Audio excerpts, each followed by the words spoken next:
देश में एक अजीब सा माहौल है। क्या युवा, क्या छात्र, क्या नौजवान, क्या किसान, हर एक अपने राइट्स के लिए वो बाहर निकला हुआ है। आज जो हम लोग ये कैंडल मार्च निकाले हैं, जिस तरीके से नीट में जो बच्चे हमारे हमारे कोई बहन थी, हमारी कोई भाई था, हमारा कोई परिवार का सदस्य था, वो आज इस दुनिया में नहीं है। हम उनको आज श्रद्धांजलि देने के लिए, उनको खराज अकीदत पेश करने के लिए, उनको एक मैसेज देने के लिए, उन परिवार वालों को हम और हमारा पूरा परिवार और कांग्रेस पूरा आपके साथ, जन जन आपके साथ खड़ा हुआ है। खुशी मैं यूं कहूं कि मेरी आंखें नम है, कुछ कहते नहीं बन रहा है। सबसे पहले श्रद्धांजलि पेश करता हूं, खराज अकीदत पेश करता हूं, और उन घर वालों को जिनके घर में ये मातम पिसरा है, हम उनसे कहते हैं हम पूरी तरीके से उनके साथ खड़े हुए हैं। देश का पोजीशन उनके साथ खड़ा हुआ है। सियासत को हम किनारे रख देते हैं। एक भाईचारा, as a human being, as a इंसानियत, हम सब उनके साथ खड़े हुए हैं। सटीक खबरों का सीधा असर। आप देख रहे हैं एनसीआर समाचार, सच्ची और पक्की खबरें। नमस्कार, मैं श्रीनिवास भारद्वाज और आप देख रहे हैं एनसीआर समाचार। इस वक्त हमारी मौजूदगी खड्डा कॉलोनी जैतपुर पार्ट 2 बदरपुर में है। हम आपको बता दें कि जंतर मंतर पर जिस तरीके से छात्रों के साथ में दुर्व्यवहार हुआ, उनके साथ मार पिटाई हुई, उस संदर्भ में, उस विरोध को लेकर के एक कैंडल मार्च निकाला जा रहा है, जो कांग्रेस पार्टी के नेता बिलाल अहमद का इस कैंडल मार्च के द्वारा ये एक कहना है कि उनके साथ निष्पक्ष न्याय होना चाहिए और उनकी सुरक्षा को सुनिश्चित किया जाना चाहिए। अभी हम उनसे बात करते हैं। सबसे पहले हम अपने चैनल एनसीआर समाचार के द्वारा आपको जंतर मंतर का वो नजारा दिखा देते हैं जिसमें लाखों की तादाद में छात्र छात्राएं अपनी आवाज को लेकर के खड़े हुए हैं। इसके बावजूद कि उनके साथ इतनी घिनौनी हरकतें हुई, मार पिटाई जैसी, उसके बावजूद उनका यही कहना है कि हम तब तक अपना प्रोटेस्ट नहीं छोड़ेंगे जब तक धर्मेंद्र प्रधान का इस्तीफा नहीं हो जाएगा। सारे विपक्ष आज इनके साथ लग गए हैं। आप देख सकते हैं तस्वीर में विपक्ष के कांग्रेस के नेता बिलाल अहमद, वो भी इनके साथ, इनकी आवाज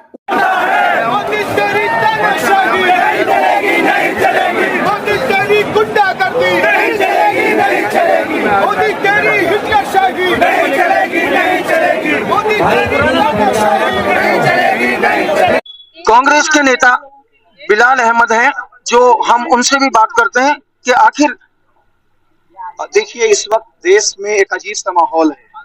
क्या युवा, क्या छात्र, क्या नौजवान, क्या किसान, हर एक अपने राइट्स के लिए वो बाहर निकला हुआ है। आपने देखा होगा, पहले किसान रोड पर आए, फिर आपने देखा होगा युवा रोड पर आए, फिर आपने देखा होगा छात्र रोड पर आए। इसी तरीके से हर एक को टारगेट किया जा रहा है और पूरी तरीके से षड्यंत्र तरीके से एक सोची समझी प्लानिंग की तरह कि हम उनके राइट्स को दबाएं, ताकि हम जो राइट्स गवर्नमेंट से लेने चाहिए वो युवा अपने राइट्स को मांग न सके, युवा अपनी चीजों को उठा न सके। लेकिन ये चीज उन पर भारी पड़ चुकी है। जिस तरीके से गरीब का बेटा सुबह से लेकर शाम तक 500 रुपए कमाता है, उन 500 रुपए के जरिए से अपना फॉर्म भरता है जाकर, लेकिन पता ये चलता है पेपर देने के बाद वो पेपर पूरी तरीके से लीक हो गया। लीक होने के बाद उसको कैंसिल कर दिया जाता है। क्या गवर्नमेंट ने कोई ऐसी स्कीम बनाई कि जिन बच्चों ने 500 रुपए का या 1000 रुपए का फॉर्म भरा है, क्या उनके अकाउंट में वो पैसे वापस जाएंगे? वो गरीब, वो युवा, वो किसान अपनी मेहनत की कमाई से वो फॉर्म भरता है, लेकिन वो पूरी तरीके से खत्म कर दिया जाता है। आज जो हम लोग ये कैंडल मार्च निकाले हैं, जिस तरीके से नीट में जो बच्चे हमारे कोई बहन थी, हमारी कोई भाई था, हमारा कोई परिवार का सदस्य था, वो आज इस दुनिया में नहीं है। हम उनको आज श्रद्धांजलि देने के लिए, उनको खराज अकीदत पेश करने के लिए, उनको एक मैसेज देने के लिए, उन परिवार वालों को हम और हमारा पूरा परिवार और कांग्रेस पूरा आपके साथ, जन जन आपके साथ खड़ा हुआ है। आपको पूरी लड़ाई आपकी लड़के दिखाई जाएगी। आप लोगों को एक एक इंसाफ दिलाया जाएगा। कहा नहीं जाता है कि जब तक आप लोगों को इंसाफ नहीं मिल जाता है, पूरा कांग्रेस परिवार, पूरा इंडिया गठबंधन आपके साथ खड़ा हुआ है।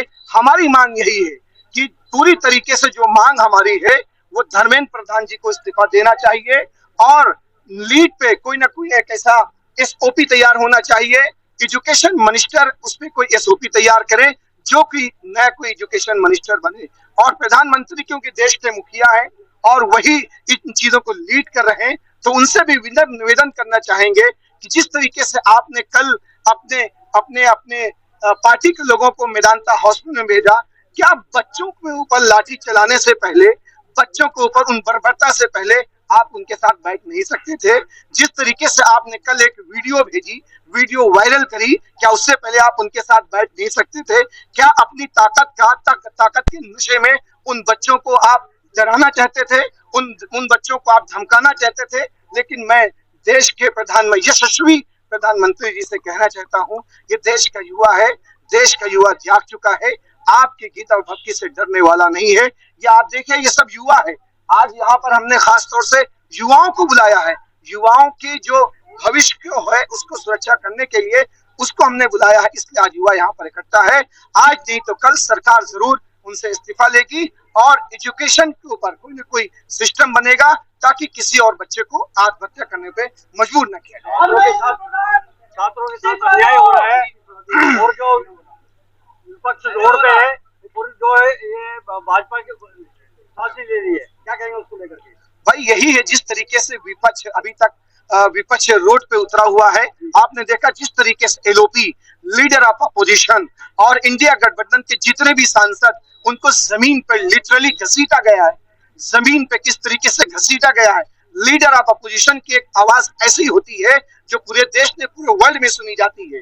वो पूरे विपक्ष को लेके आगे चल रहे हैं। इससे पहले भी सरकार टस्से-मस्स करने का नाम नहीं ले रही है। यही हम कहना चाहते हैं, सरकार इस वक्त अहंकार में डूबी हुई है। सरकार पूरी तरीके से सत्ता के नशे में, पूरी तरीके से अपनी आंख कान पूरी तरीके से बंद कर रखा है उसने, और वो ये समझ रही है कि हम पूरी तरीके से सत्ता में बैठे हैं, अपनी ताकत के जरिए से बच्चों को दबा लेंगे, युवाओं को दबा देंगे, छात्र को दबा देंगे, किसानों को दबा देंगे। लेकिन मैं बहुत विनम्र निवेदन करता हूं यशस्वी देश के प्रधानमंत्री जी से कि मैं आपका एक हिस्सा हूं, आपकी एक फैमिली के हिस्सा हूं, लेकिन जिस तरीके से मैं जंतर मंतर जाता हूं, वहां पे देखता हूं, लोगों की सेवा करता हूं, खाना खिलाता हूं, लेकिन जिस बर्बरता के साथ, जिस क्रूरता के साथ लाठी उन पे चलाई गई है, ऐसा लग रहा था कि वो पाकिस्तान और इंडिया का बॉर्डर है। एक चीज और हम पूछना चाहेंगे कि आप जिस तरीके से ये कैंडल मार्च निकाल रहे हैं, आपके साथ और भी कोई संगठन है या आप ही केवल? नहीं है, देखिए जैतपुर हमारा पूरा परिवार है। इससे पहले मैं एक चीज स्पष्ट कर दूं, मैं यहाँ पे अकेला नहीं हूँ। कहते नहीं कि मैं अकेला ही चला था जानिबे मंजिल, मगर लोग आते गए, कारवां बनता गया। ये 36 बिरादरी के लोग हमारे साथ पूरी तरीके से खड़े हुए हैं। जिस तरीके से लोगों ने हमें सम्मान दिया है, मैं मरते दम तक अपने कॉलोनी के लोगों का सम्मान कभी भूल नहीं सकता हूँ। जिस तरीके से 7,000 वोट देकर यहाँ के लोगों ने, हिंदू, मुस्लिम, सिख, ईसाई सभी ने मिलकर हमें बिलाल बनाया है, ये सभी की ये ताकत है। बिलाल ने कुछ नहीं किया है। आपका जो ये अभी कैंडल मार्च निकल रहा है या इसी तरीके के जो आपके प्रोटेस्ट हैं, ये कब तक जारी रहेंगे? जब तक धर्मेंद्र प्रधान का इस्तीफा नहीं हो जाता है और जब तक कोई प्रधानमंत्री जी की तरफ से कोई ऐसा स्पष्ट युवाओं के लिए एक एसओपी या सिस्टम नहीं आ जाता है ताकि कोई दूसरा युवा आत्महत्या करने पे मजबूर ना हो। कोई हमारा भाई होगा, आप यकीन, मैं तो कल वहां देखा, मैं गया, मुझे रोना है। आप लोग भी जाइए, देखिए कि उन बच्चियों के कपड़े उतारे गए, एक पुलिसकर्मी ने पीछे से लाठी मारी है। ये पूरी वीडियो सबके सामने है। और ये तो देखिए, चलिए पुलिसकर्मी ने अपने बचाव के लिए किया होगा कुछ न कुछ, लेकिन जो सादे में जो कुछ लोग थे वो कहीं ना कहीं वो कुछ गुंडे थे जो देश के भविष्य को, देश के युवाओं को, जो देश का युवा कल गोल्ड मेडलिस्ट लाएगा, जो किसी यूनिवर्सिटी का प्रोफेसर होगा, हो सकता है वही हुआ बीजेपी ज्वाइन करके एजुकेशन मिनिस्टर भी उनमें से बन जावे। लेकिन इस वक्त बीजेपी तानाशाह के नशे में और पूरी तरीके से डूबी हुई है। इसलिए ये 20 मार्च निकाला गया है कि हम जनता को बता सकें, प्रधानमंत्री जी को बता सकें और एजुकेशन मिनिस्टर जी को बता सकें कि हम आपसे विनम्र निवेदन करते हैं, we the people of India, ये जो हमारा डेमोक्रेसी, लोकतंत्र, जमहूरियत है। ये सरकारें हमारे लिए बनाई जाती हैं, by the people of India, हमारे जरिए से बनाई जाती हैं और हमारे लोगों के लिए बनाई जाती हैं। लेकिन आज हमारे खिलाफ ये सब ये चलाई जा रही है, ये बर्दाश्त नहीं किया जाएगा। हम पूरी तरीके से, पूरा युवा तैयार है। नरेंद्र मोदी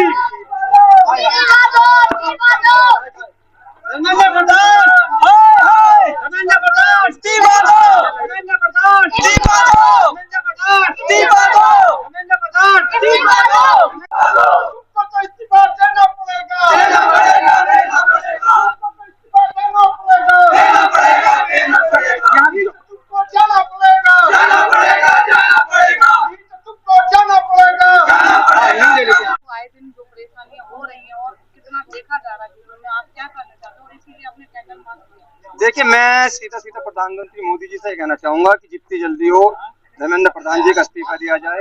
जिस सरकार में, जिस पिछले 2020 से लेकर इस सरकार में अब तक 50 से कुछ पेपर लीक हो चुके हैं और उस लीक होने के बावजूद ही है जिसका नाम FIR होती है उसको तुरंत बेल मिल जाती है। तो जितनी जल्दी हो धर्मेंद्र प्रधान जी को इस्तीफा देना चाहिए। सरकार को बच्चों के साथ डेलीगेशन भेज के एक मीटिंग तुरंत अरेंज करनी चाहिए। जिस तरीके से यहाँ पर बच्चों के साथ में वहां पर दुर्व्यवहार हुआ है और महिला जो छात्र थी उनके साथ दुर्व्यवहार हुआ है, उसको लेकर के आप सुरक्षा के लिए क्या कहना चाहेंगे? देखिए, मैं सरकार से, अपने गृह मंत्री जी से सीधा अमित शाह जी से सीधा उन पर सवाल उठाना चाहूंगा और उनसे आग्रह करूंगा कि जिस किसी का भी इनमें हाथ है उसे तुरंत उस पर कार्रवाई की जाए और उन्हें सस्पेंड करा जाए। क्योंकि पुलिस के वेश में सिविल वर्दी के अंदर भी कुछ लोग थे और वो कौन लोग थे आज तक उनकी गृह मंत्री जी, आज तक दिल्ली पुलिस गृह मंत्री जी का अधीन आती है और आज तक गृह मंत्री जी ने उनकी शिनाख्त नहीं कर पाए, आज तक आइडेंटिफाई नहीं कर पाए कि वो लोग कौन थे। और बलगन बच्चों के साथ इतनी दुर्बलता जो करी गई है, इतना दुर्व्यवहार जो करा गया है, इस सरकार की फेलियर सरकार है, इसकी फेलियर अमित शाह जी का फेलियर है। ये इस सरकार को तुरंत बर्खास्त होना चाहिए। बेटा थोड़ा साइड हो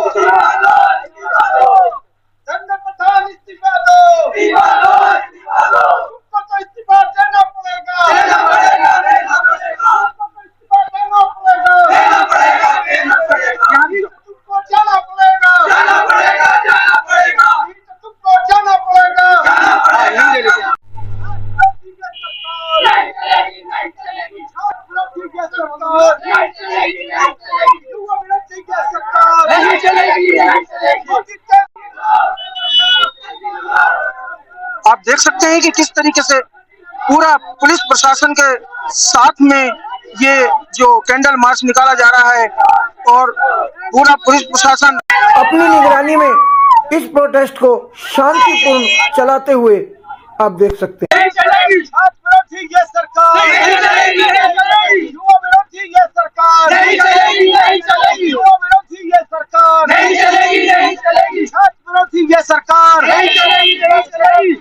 बिलाल जी, हम एक चीज पूछना चाहेंगे, क्या आप इस मुद्दे की न्यायिक या स्वतंत्र जांच चाहते हैं? जाहिर सी बात है, जिस तरीके से देश का विपक्ष रोड पर है वो पूरी तरीके से निष्पक्ष तरीके से जांच चाहता है। जब बच्चों पे लाठियां चार्ज हुई, किन लोगों ने लाठियां चार्ज करी है, क्या वो हमारे देश के पुलिसकर्मी ही थे या फिर उनको किसी कथित प्लानिंग के तहत वहां पे डाला गया? एक सवाल तो ये। दूसरा सवाल ये, जिन बच्चों पे मुकदमे लगाए गए हैं उनको वापस लेना चाहिए। तीसरा हमारा ये, जो बच्चे हमारे मारे गए हैं, किसी की आंख गई है, किसी का हाथ टूटा है तो किसी का पैर टूटा है, किसी का सर जख्मी हुआ है, उनको पूरी तरीके से गवर्नमेंट मुआवजा दे।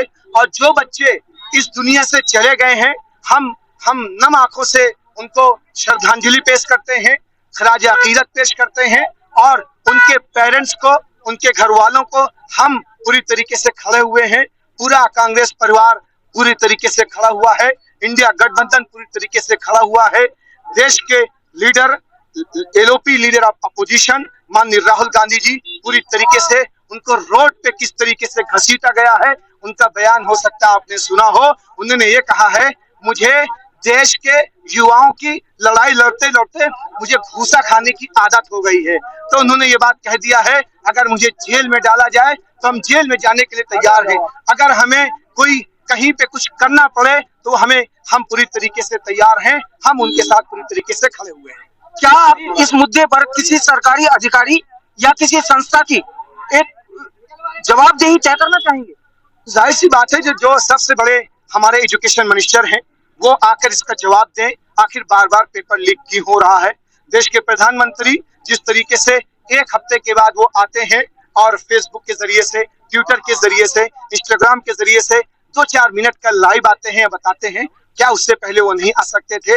ये सब चीजें हैं जो हम देश की सरकार, जो गूंगी बहरी सरकार है, उससे हमारी मांग है एक टीम बन जाए, इससे पहले कि फिर कोई दूसरा देश का युवा, देश का छात्र आत्महत्या करने पे मजबूर हो। यही हमारी मांग है। जिस तरीके से यहाँ पर छात्रों ने आत्महत्या की है या उनके साथ बर्बर तरीके से जो अन्याय हुआ है, उसके लिए आप उनके परिवार वालों को या उन छात्रों के लिए आप कुछ कहना चाहेंगे? देखिए, मैं नम आंखों से मैं यूं कहूं कि मेरी आंखें नम है, कुछ कहते नहीं बन रहा है। सबसे पहले श्रद्धांजलि पेश करता हूं, खिराज अकीदत पेश करता हूं, और उन घर वालों को जिनके घर में ये मातम पिसरा है, हम उनसे कहते हैं, हम पूरी तरीके से उनके साथ खड़े हुए हैं। देश का पोजीशन उनके साथ खड़ा हुआ है। सियासत को हम किनारे रख देते हैं। एक भाईचारा, as a human being, as a इंसानियत, हम सब उनके साथ खड़े हुए हैं। जैतपुर वार्ड 184 का एक एक माँ, एक एक बहन, एक एक जवान, सब उनके साथ खड़ा हुआ है। क्या मुस्लिम, क्या सिख, क्या ईसाई, सभी लोग उन माताओं के साथ खड़े हुए हैं, उनके पेरेंट के साथ खड़े हुए हैं। हम उनको इंसाफ दिला कर रहेंगे ताकि कोई दूसरा बच्चा आत्महत्या करने पे मजबूर ना हो। आप कुछ कहना चाहेंगे इन बच्चों के जो इस प्रदर्शन में हुआ है, इनके साथ, इनके लिए? देखिए, कहना तो चाहिए बहुत कुछ, लेकिन ये नीट पेपर जो लीक हुआ है और जिसके दौरान करीब 20 बच्चे देश के आत्महत्या कर लिए, और सरकार, ये जो गूंगी बहरी सरकार है, उसने जरा सा भी उसको कुछ सुनाई नहीं दिया। ये तो वही हाल हो गई जैसे जब भगत सिंह कह रहे थे कि भारत छोड़ो आंदोलन शुरू हुआ था, तो भगत सिंह ने किसी को मारा नहीं था, उन्होंने केवल ये कहा था भारत छोड़ो अंग्रेजों से कहा था, और इसी पार्लियामेंट में बमबारी हुई थी, तब वो सरकार गूंजी। वो छात्र, सभी छात्र थे, भगत सिंह जी छात्र थे, चंद्रशेखर जी छात्र थे, सारे जो है बटुकेश्वर जी थे, बहुत से ऐसे लोग थे, अशफाक जी थे, ये सभी छात्र थे। और उस छात्र आंदोलन के बाद अंग्रेजों को इस देश से जाना पड़ा। मैं आपसे कहना चाहता हूँ, एक बहुत बड़ी बात आपसे कहना चाहता हूँ, इस धरती पर मानव जब से जन्म लिया है, इस धरती पर मानव जब से जन्म लिया है, और इस धरती पर मानव जब तक जिंदा रहेगा, राजनीति होती रहेगी। लेकिन सवाल ये उठता है कि राजनीति गंदी हो रही है या राजनीति अच्छी हो रही है। आज हमारे सीजेआई ने जो बच्चों को कॉकरोच कहा, पैरासाइट को उन्होंने इनवाइट किया। आप लोगों ने अगर बायोलॉजी पढ़ा होगा तो इस धरती पर बहुत विनाश काल आए, लेकिन पैरासाइट जो हमारा कॉकरोच है वो हमेशा जिंदा रहा। तो हम उन बेरोजगारों की, जिन्होंने सीजेआई ने जो कॉकरोच कहा, और उनको देख करके सारे 22 करोड़ लोग जो कॉकरोच के एक बात पे कि ठीक है हम कॉकरोच हैं, माना कि बेरोजगारी है देश में, लेकिन हम इस सरकार को बताना चाहते हैं कि पेपर लीक को रोका जाए। यहाँ पर युवा भी हैं, मैं उनसे भी एक बात करना चाहूंगा। बेटा, आप इस बारे में क्या कहना चाहेंगे जो ये पेपर लीक हुआ है? मैं इतना कहना चाहता हूँ, ज्यादा इंसाफ होना चाहिए बस। हाँ, ये बहुत जुर्म हो रहा है, लड़कियों को मारा जा रहा है ज्यादा। तो आपने देखा कि ये कैंडल मार्च जिस तरीके से निकाला गया है, यहाँ पर केवल जो पीड़ित विद्यार्थी थे उनके लिए एक बार फिर यहाँ पर जनता ने, यहाँ पर लोगों ने जो कैंडल मार्च निकाला, उसके जरिए ये बताया कि उनके दोषियों को सजा मिलनी चाहिए और उनके साथ इंसाफ होना चाहिए। हम आपको एक बात बता दें कि ये कैंडल मार्च केवल उन बच्चों की एक श्रद्धांजलि नहीं है, बल्कि ये कैंडल मार्च के जरिए एक उनकी बुलंद आवाज है। तो आपको मैं बता दूं कि यही उनके न्याय की यहाँ पर मांग की जा रही है, और अब लोगों की केवल इसी पर निगाहें हैं कि आखिर उनको किस तरीके से यहाँ पर एक प्रकार से न्याय मिलेगा। तो आप बने रहिए हमारे चैनल एनसीआर समाचार के साथ। मैं आपको ऐसी अपडेट देता रहूंगा। मैं एसएन भारद्वाज, कैमरामैन पूर्व